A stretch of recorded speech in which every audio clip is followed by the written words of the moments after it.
Ce soir, je voudrais parler de la joie et de la victoire malgré les épreuves. Est-ce que vous en avez besoin?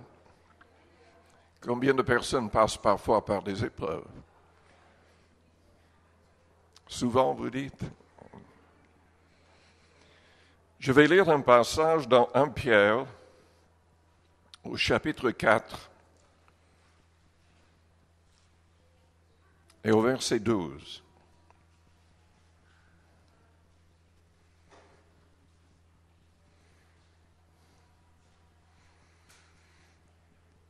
En Pierre, au chapitre 4, au verset 12, « Bien-aimés, ne soyez pas surpris comme d'une chose étrange qui vous arrive, de la fournaise qui est au milieu de vous pour vous éprouver. Réjouissez-vous, au contraire, de la part que vous avez aux souffrances de Christ, afin que vous soyez aussi dans la joie et dans l'allégresse lorsque sa gloire apparaîtra. Si vous êtes outragés pour le nom de Christ, vous êtes heureux, parce que l'Esprit de gloire, l'Esprit de Dieu repose sur vous. » Prions le Seigneur avant d'aller plus loin. Père Céleste, nous te louons, nous te bénissons ce soir pour ta parole qui est la vérité, que cette parole soit au fond de nos cœurs et que ton esprit agisse en nous. Seigneur, manifeste-toi à toute personne qui a besoin de saisir le salut. Touche chaque personne malade dans son corps. Seigneur, remplis tous les croyants de la plénitude de l'esprit, de la plénitude de cette joie, de cette victoire qui est liée à notre relation avec toi. Aide-nous, Seigneur, à comprendre et à être plus que vainqueurs par celui qui nous a aimés. Au nom de Jésus-Christ. Amen. Vous pouvez vous asseoir.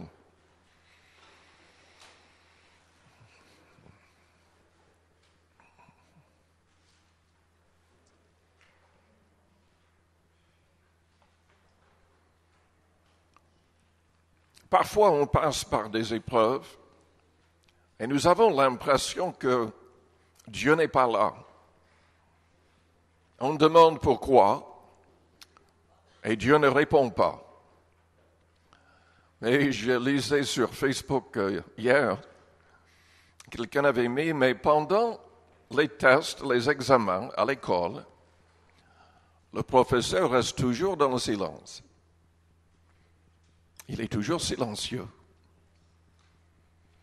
Dieu permet les épreuves pour voir si nous allons rester fidèles. Il permet les épreuves pour qu'on manifeste la foi, pour qu'on cherche sa face. Parfois, il permet les épreuves parce que nous l'avons oublié. Et il désire notre attention. Parfois, on cesse de prier, de chercher sa face. On ne lit plus la Bible autant. On ne la médite plus. On ne demeure pas véritablement en Christ. Et Dieu permet des épreuves pour avoir notre attention. Parce qu'il nous aime. Parfois, il permet que des choses terribles nous arrivent. Parce qu'on est vraiment loin de lui et on ne se rend même pas compte. Est-ce que vous vous souvenez de l'histoire de Samson? Samson a été saisi régulièrement par l'Esprit de Dieu. Dieu l'avait choisi pour qu'il délivre le peuple d'Israël. Il avait une force surnaturelle. Sa force venait de Dieu. Mais malheureusement, Samson s'est éloigné de Dieu. À cause de l'impudicité, les femmes, il s'est trouvé petit à petit de plus en plus éloigné de Dieu. Le Saint-Esprit ne l'a pas quitté tout de suite, mais finalement, quand il est allé même jusqu'à dévoiler ce qu'il ne devait pas dévoiler, la Bible dit que le Saint-Esprit est parti. Il n'avait plus cette force. Et ses ennemis l'ont dompté, lui ont arraché les yeux, l'ont obligé à travailler à la place d'une bête. Oui, il s'est repenti, mais il a trouvé la mort. C'était une mort victorieuse quand même, mais il n'a jamais pu délivrer le peuple d'Israël pleinement. Dieu a permis que des choses terribles lui arrivent pour qu'il se repente. Vous savez, notre frère, l'évangéliste Pasquale, il a un fils qui est complètement paralysé. Enfin, il peut bouger son bras un tout petit peu, il peut parler. Il est arrivé, même avec un stylo à la bouche, un ordinateur, à faire l'université. Vous savez ce que le fils dit? En fait, il a été paralysé, je crois à l'âge de 25 ans, si je ne me trompe pas. Il était un grand athlète, musclé, soulevait les haltères et tout le reste. Nageur, et un voisin l'a invité. Il y avait une piscine, mais ils avaient mis une planche pour sauter dedans et il pensait que c'était profond. Ce n'était pas du tout le cas. Et quand il a plongé, il a cassé la nuque. Et les docteurs, pour le sauver, ont été obligés de cimenter le dos. Et ça fait au moins 30 ans que ses parents sont obligés de prendre soin de lui dans cet état. Mais vous savez ce que le fils dit? En fait, il est reconnaissant que Dieu n'avait pas permis qu'il meure. En dépit de son état, il est reconnaissant. Et quand il a l'occasion, il prêche. Il prêche l'Évangile. Et il dit que si Dieu avait permis qu'il meure, il aurait été envoyé en enfer. Parce qu'il était très loin de Dieu. Il ne vivait pas pour le Seigneur. En dépit du fait que son père prêchait l'Évangile, lui, il ne suivait pas du tout. Beaucoup de choses peuvent arriver. Dieu veut sauver nos âmes en premier. Le reste est secondaire. Dieu permet toutes sortes de choses parce qu'il désire se glorifier par des miracles parfois. Nous lisons dans l'Évangile quelques cas où Jésus a guéri. Et avant que Jésus guérisse la personne, certains de ses disciples posaient la question, mais est-ce qu'il est malade dans cet état parce qu'il a péché ou parce que ses parents ont péché? Et Jésus a dit, il n'y a rien de tout cela. C'est pour que Dieu se glorifie. Et Dieu a été glorifié, Jésus a été glorifié quand la personne a été guérie miraculeusement. Et il faudrait que nous puissions croire ce que la Bible dit, ce que Jésus a dit. Tout est possible à celui qui croit. Jésus désire guérir les malades. Il désire accomplir des miracles dans nos situations. Mais nous devons le croire. Il ne fait rien pour les gens qui doutent. On doit avoir au moins une toute petite foi pour que Dieu agisse. Il désire qu'on utilise la parole de la foi selon Marc chapitre 11. Pour faire quoi? Pour faire transporter même des montagnes, si c'est nécessaire. Jésus a maudit un figuier qui a été desséché jusqu'aux racines avec une parole. Et il nous demande d'utiliser la même parole de foi et de ne pas douter dans nos prières. Tout va mal dans votre vie? Croyez que Dieu veut se glorifier. Croyez que Dieu désire que vous puissiez utiliser une parole de foi. Il désire que vous puissiez aller de l'avant en dépit de tout cela.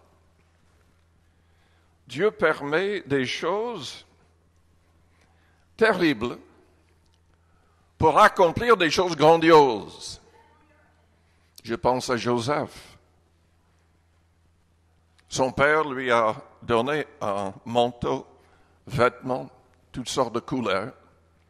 Ses frères ont été remplis de jalousie. Je parlais avec quelqu'un cet après-midi qui comptait sur une récolte, avait investi pour un champ, et cette personne vient d'apprendre que des gens jaloux ont tout brûlé. Un chrétien dépendant de ça. Oui, toutes sortes de choses terribles peuvent arriver. Mais Dieu a ses raisons et nous devons nous réjouir en dépit des épreuves. Nous devons croire que quand nous passons par des choses difficiles, Dieu peut se glorifier. Si on est fidèle, si on garde ses yeux sur le Seigneur, et si nous cherchons son plan, si nous restons intègres, purs de cœur, oui, je pense à Joseph, parce que si vous vous souvenez de l'histoire, Joseph a été vendu comme esclave par ses frères. Et ses frères ont menti au père disant, enfin ils sont revenus avec son vêtement couvert de sang, en disant sans doute, une bête sauvage l'a dévoré. Son père était dans le deuil pendant des années. Des années. Il aimait Joseph plus que les autres, sans doute parce que Joseph était le seul à être véritablement spirituel. Dieu lui parlait. Dieu lui révélait des choses. Dieu lui montrait l'avenir. Non pas de manière claire, mais quand même, il lui révélait des choses futures. Combien d'années est-ce qu'il devait attendre? La Bible ne nous dit pas combien de temps. Il est resté dans cet esclavage. Il est passé par toutes sortes de choses. Tenté par la femme de Potiphar. Mais il reste intègre. Il fuit ses avances. Il refuse d'être adultère, fornicateur. Et parce qu'il reste intègre, il se trouve jeté en prison parce que la femme mente contre lui, disant qu'il avait essayé de la violer. Ensuite, il y a toute une succession de problèmes. Mais dans tout cela, parce qu'il est resté fidèle, Dieu l'a élevé. Jusqu'à ce qu'il soit juste en dessus du pharaon lui-même. Et Dieu l'a fait parce qu'il était la seule personne capable de recevoir des révélations concernant l'avenir. Il a révélé qu'il y aurait une famine de 7 ans. Et le pharaon a cru. Et l'Égypte s'est préparée, a mis de côté assez de nourriture pour ces 7 années de famine. Et il y avait assez de nourriture aussi pour nourrir son père, ses frères et d'autres, sauvant le peuple juif. Dieu a un plan pour votre vie. Mais ça ne va pas être forcément un plan facile. Et plus on marche selon le plan de Dieu, plus il y aura des ennemis. Plus il y aura des attaques de la part de l'adversaire de nos âmes. Mais Dieu sera fidèle pour nous garder si nous nous appuyons sur lui. Combien de personnes ont des épreuves ce soir? Élevez votre main encore. Élevez votre main vers le Seigneur en disant, Seigneur, je vais placer ma confiance en toi. Tu as un plan pour ma vie. Aide-moi à être fidèle.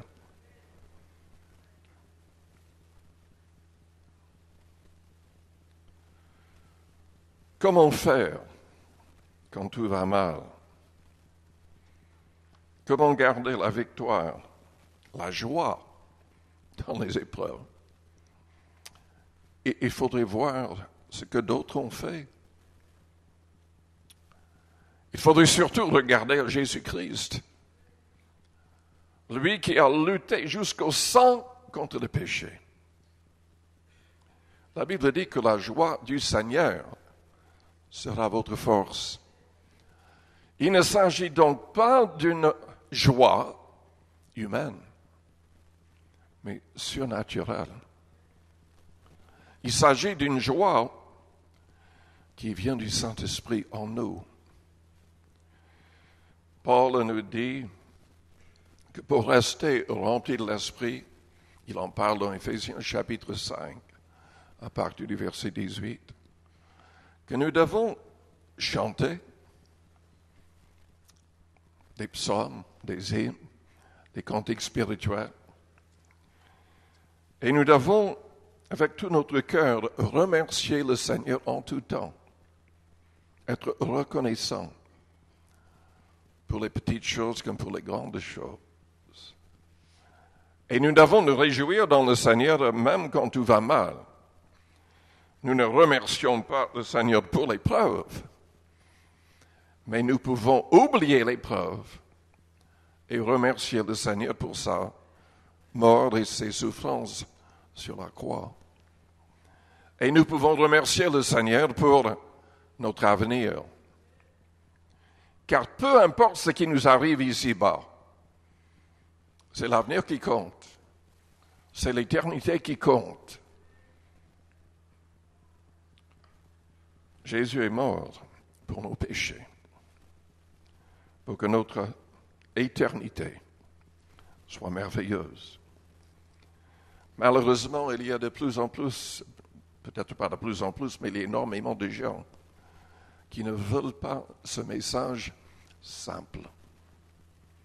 Le vrai message de la Bible est simple. C'est quoi l'Évangile? Jésus-Christ est mort pour nos péchés, pour que nous soyons sauvés, pour que nous puissions passer l'éternité avec Dieu. Il nous a réconciliés avec Dieu le Père par sa mort. Lui qui était sans péché, il a souffert à notre place. Nous avons besoin de la joie du Seigneur. Jésus-Christ, selon Hébreux chapitre 12, a pu souffrir la mort de la croix, ayant de la joie dans son cœur, parce qu'il voyait avec les yeux de la foi, vous et moi, et toutes les âmes qui seraient sauvées grâce à son sacrifice. Est-ce que nous serons obligés de faire des sacrifices? Il nous a dit de porter notre croix chaque jour. Donc il y aura des sacrifices. Il nous demande de renoncer à nous-mêmes, comme il s'est renoncé à lui-même.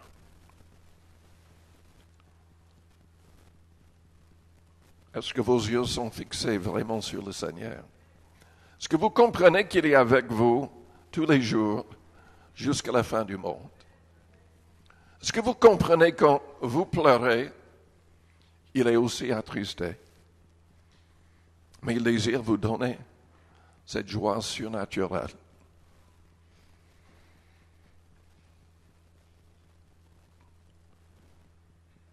L'apôtre Paul est aussi un modèle. Il a dit, suivez-moi comme moi je suis le Christ. Paul a souffert peut-être plus que les autres disciples. Enfin, tous, à part Jean, ont été des martyrs. Mais Paul, combien de fois est-ce qu'il a été battu de verge, flagellé, lapidé? Il donne une liste très longue de ses souffrances dans 2 Corinthiens chapitre 11. Et il voulait qu'il y avait un démon qui suscitait cette persécution contre lui. Et Dieu a refusé d'éloigner les problèmes pour qu'il ne soit pas enflé d'orgueil. Il avait tellement de miracles dans son ministère. Il avait eu le privilège même de visiter le ciel, en vision en tout cas. Et pour qu'il ne soit pas enflé d'orgueil, et pour qu'il ne tombe pas à cause d'orgueil, Dieu permettait ces épreuves. Si Dieu permet des épreuves dans nos vies, il y aura toujours une raison. Et il veut qu'on manifeste la foi. Et quand on parle de joie, vous comprenez que c'est un choix. Est-ce que vous comprenez que c'est un choix? Il y a des gens qui ont absolument tout l'argent du monde, tout ce que ces gens désirent, ils peuvent avoir. Ils sont tristes. Ils n'ont que des paroles mauvaises, grossières à leur bouche. Ils sont mécontents. Vous savez, si on n'a pas la paix du Seigneur dans son cœur, la vie n'a pas énormément de plaisir durable.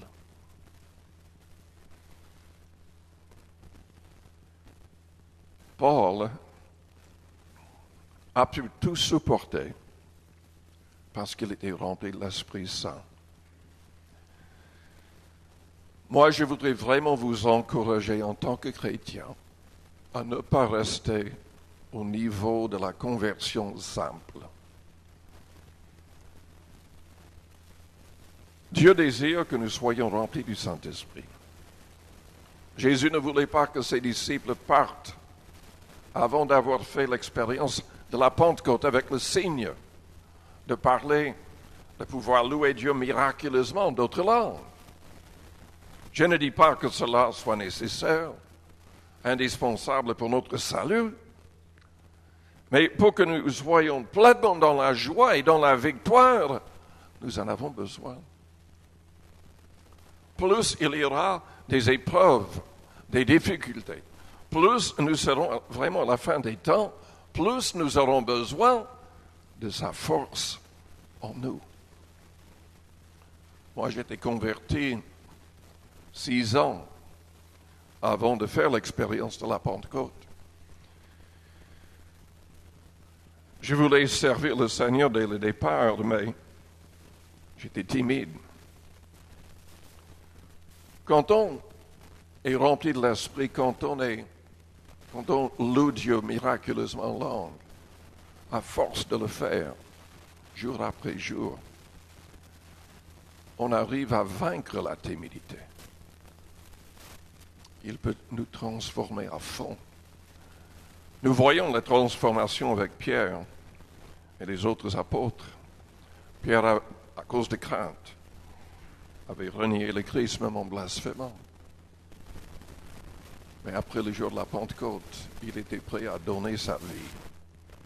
Et il a donné. Mais après avoir vu toutes sortes de miracles extraordinaires. Selon la Bible, il y avait même des foules de personnes, guéries uniquement par son ombre quand il passait. Jésus-Christ désire accomplir des choses extraordinaires. Surtout dans les derniers temps, c'est à nous de croire et c'est à nous de rechercher la plénitude de l'Esprit. Parce que c'est le Saint-Esprit qui agit, ce n'est pas nous. Nous ne pouvons rien faire, mais le Saint-Esprit en nous, agissant au travers de nous, inspirant ce que nous disons, lui, il peut tout faire. Il peut changer le monde autour de nous. Paul a dit, je rends grâce à Dieu de ce que je parle en langue, plus que vous tous à Corinthe. Celui qui parle en langue s'édifie lui-même. Ce miracle, c'est surtout pour notre recueillement personnel, en secret. Je vous encourage, si vous avez déjà fait l'expérience de la Pentecôte, priez en langue chaque jour. Adorez Dieu en langue chez vous. Si vous n'avez pas encore fait cette expérience, cherchez sa face, louez-le, adorez Dieu davantage jusqu'à ce qu'il vous donne la plénitude. Et ensuite continuez pour être fort. Celui qui parle en langue s'édifie lui-même. Vous avez besoin d'être plus fort, priez davantage en langue. Méditez la parole aussi davantage. C'est une autre source de joie et de victoire. C'est la clé pour vaincre le péché, les habitudes mauvaises. Jésus a dit dans Jean 8 au verset 30, « Si vous demeurez dans ma parole, vous êtes mes disciples, vous serez mes disciples. » Enfin, lisons le passage, je vais me tromper, je crains. Jean 8 au verset 30.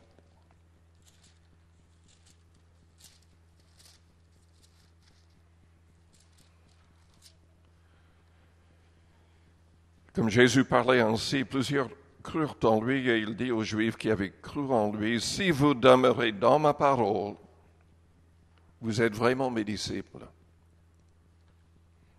Qu'est-ce que ça veut dire? Nous devrions être en train de lire ou de méditer sa parole jour et nuit. Si vous demeurez dans ma parole, vous êtes vraiment mes disciples. Vous connaîtrez la vérité et la vérité vous affranchira. Lui-même est la parole faite chair. Il a dit au verset 34, « Quiconque se livre au péché est esclave du péché. » Et au verset 36, « Si donc le Fils vous affranchit, vous serez réellement libre. » C'est difficile d'être joyeux quand on n'est pas libre. C'est quand on a la victoire sur le péché qu'on peut être joyeux. Jésus désire que nous soyons victorieux et joyeux. Nous devons apprendre à nous encourager dans le Seigneur, à nous réjouir dans le Seigneur. David est revenu un jour avec ses hommes. Il a trouvé son camp complètement dévasté. L'ennemi avait pris leurs biens, les femmes, les enfants, absolument tout. Et ces hommes le blâmaient, lui. La Bible dit qu'il s'est mis à l'écart et il s'est encouragé dans le Seigneur. C'est lui qui a composé, qui a chanté les psaumes, la plupart, inspiré par le Saint-Esprit. Quand on loue le Seigneur, Dieu nous montre comment faire. Et Dieu a montré à David exactement comment faire pour vaincre ses ennemis et il a retrouvé ses biens et tout. La joie, la victoire sont possibles malgré les épreuves si nous dépendons pleinement de Jésus-Christ. Peut-être que vous allez me dire, mais il y a tellement de gens qui meurent quand même. Et des chrétiens qui meurent. Oui. Je lisais il y a quelques jours que 1000 personnes, 1000 chrétiens, viennent d'être exécutés en Iran. Il y a des choses terribles qui se passent dans le monde. Mais lisons dans Romains chapitre 8. À l'époque des apôtres, ils donnaient leur vie pour le nom de Jésus-Christ. C'est quoi finalement la victoire? Pour Jésus-Christ, la victoire était qu'il donne sa vie en aimant jusqu'au bout, aimant ses ennemis. De la croix, il a prié, Père, pardonne-leur car ils ne savent ce qu'ils font. Quand on est pleinement sous le contrôle de l'Esprit du Christ, quand on est rempli, on peut aimer. On peut aimer. Étienne, un des premiers martyrs, dans Actes 7 au verset 55 et 56, en train de mourir, lapidé par ses ennemis de Jésus-Christ. Il était rempli de l'Esprit, la Bible dit. Il voyait les cieux ouverts, Dieu avec Jésus debout à sa droite. Et avant de vraiment partir, de donner sa vie pleinement, il a pu prier comme Jésus pour ceux qui le mettaient à mort. C'est ça, la victoire ultime. Même si on doit mourir pour le bon nom de Jésus-Christ, la victoire sur la haine, c'est de pouvoir aimer. Dans Romains 8, au verset 32, parlons de Dieu. Enfin, lisons à partir du verset 31. Que dirons-nous donc à l'égard de ces choses? Si Dieu est pour nous, qui sera contre nous? Lui qui n'a point épargné son propre Fils, mais qui l'a livré pour nous tous, comment ne nous donnera-t-il aussi toutes choses avec lui? Qui accusera les élus de Dieu? C'est Dieu qui justifie. Qui les condamnera? Christ est mort, bien plus, il est ressuscité.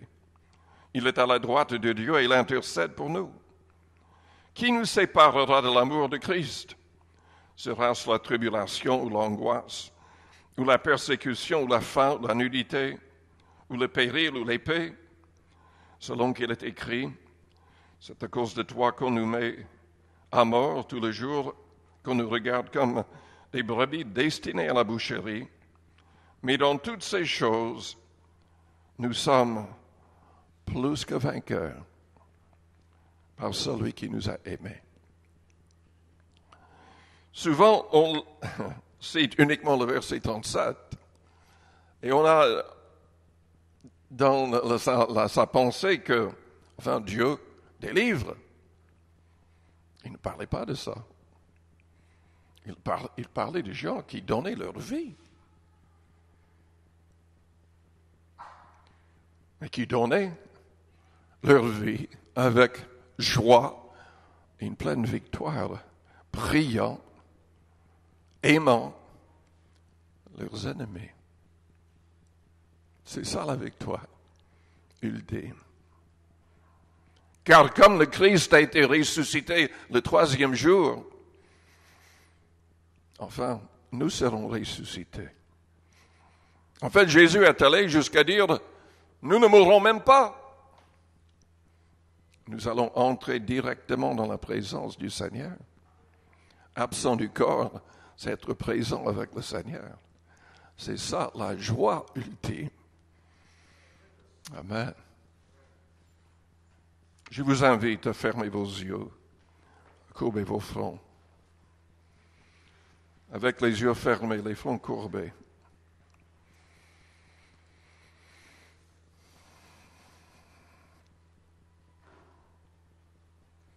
Je vous demande, est-ce que votre vie est en règle avec le Seigneur?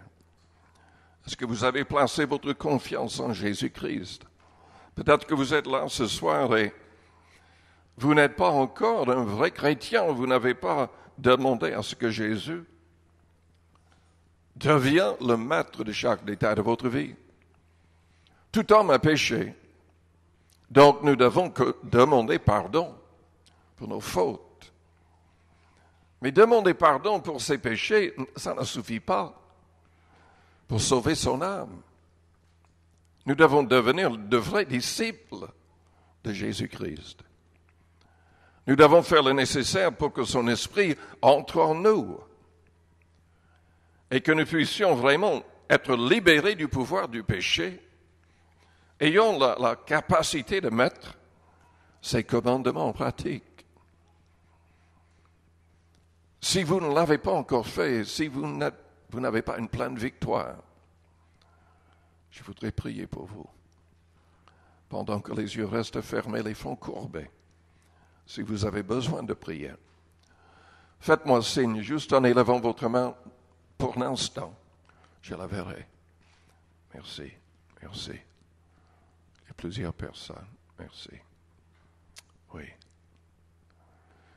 Père Céleste, nous prions pour toutes les personnes qui viennent d'élever la main. Que ces personnes, enfin, Seigneur, que tous puissent recevoir ton aide. Car nous voulons être fidèles jusqu'au bout.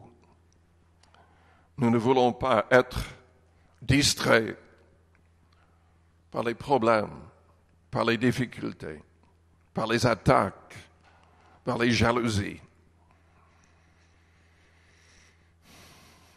Seigneur, nous voulons faire ta volonté.